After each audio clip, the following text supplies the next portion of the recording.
શિયાળાની ઠંડીમાં ખાવાની મજા આવે તેવું લીલી હળદરનું શાક બનાવીશું।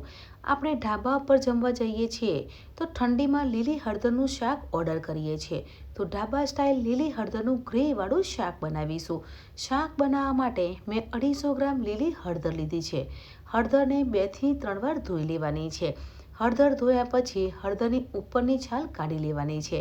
અહીંયા મેં 250 ગ્રામ હળદર લીધી છે, તે હળદરની ઉપરની છાલ કાઢી લઈશું। હવે હળદરને છીણવાની છે। શાક બનાવવા માટે હું હળદરને છીણીને લઉં છું। તમારે ચોપરમાં ચોપ કરવી હોય તો પણ કરી શકો છો, અને હળદરના નાના ટુકડા કરીને શાક બનાવવું હોય તો પણ બનાવી શકો છો।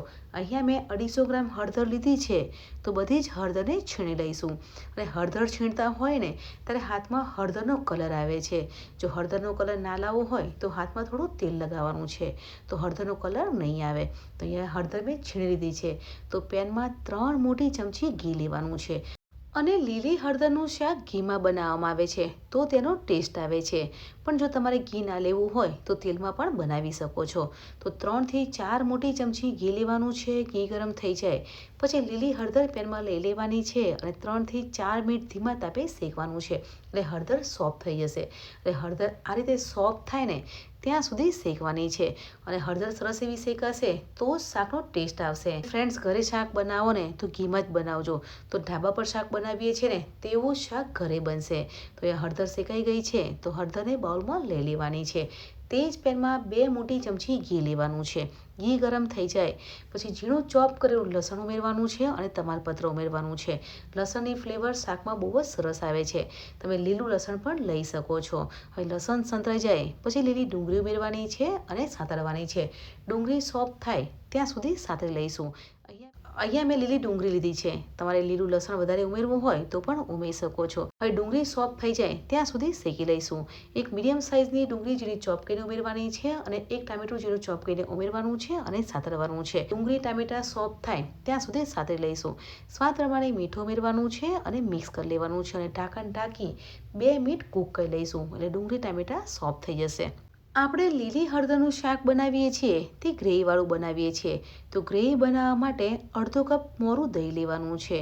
હવે દહીંમાં અડધી ચમચી હળદર પાવડર, 1 ચમચી લાલ મરચું અને 1 ચમચી ધાણા જીરું પાવડર ઉમેરવાનું છે, અને મસાલાની પેસ્ટ દહીંમાં બનાવવાની છે। અને આ પેસ્ટ શાકમાં ઉમેરીએ છીએ ને તો શાક ટેસ્ટી લાગે છે, અને ઢાબા પર લીલી હળદરનું શાક મળે છે ને તેવું શાક ઘરે બને છે। અહીંયા 2 મિનિટ થઈ ગઈ છે અને તમે જોઈ શકો છો કે ડુંગળી અને ટામેટા સોફ્ટ થઈ ગયા છે અને ડુંગળી ટામેટામાંથી ઘી અલગ થઈ ગયું છે।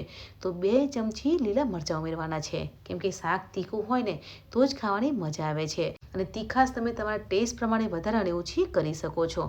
પણ લીલી હળદરનું શાક છે ને તે થોડું સ્પાઇસી હોય તો ટેસ્ટી લાગે છે, એટલે 2 થી 3 ચમચી લીલું મરચું ઉમેરવાનું છે અને મિક્સ કરવાનું છે। હવે 1 કપ બાફેલા વટાણા ઉમેરવાના છે। વટાણા ના ઉમેરવા હોય તો સ્કીપ કરી શકો છો, પણ વટાણા ઉમેરીએ છીએ તો શાકમાં લુક સારો આવે છે।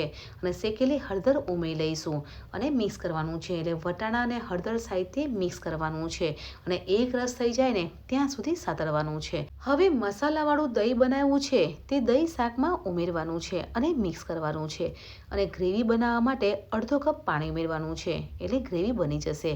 અને જો તમારે વધારે ગ્રેવી જોઈતી હોય તો પાણી વધારે ઉમેરવાનું છે, પણ ઢાબા ઉપર શાક મળે છે ને તેમાં વધારે ગ્રેવી નથી હોતી, એટલે પાણી વધારે નથી ઉમેરવાનું। હવે દહીંને સાથે મિક્સ કરવાનું છે।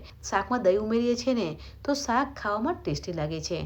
2 મિનિટ પછી તમે જોઈ શકો છો કે પરફેક્ટ લીલી હળદરનું શાક જે ઢાબા ઉપર મળે છે ને તેવું શાક ઘરે બનીને તૈયાર થાય છે। ઉપરથી કસૂરી મેથી અને લીલા ધાણા ઉમેરવાના છે અને સાથે મિક્સ કરવાનું છે, તો ગરમા ગરમ લીલી હળદરનું શાક બની જશે।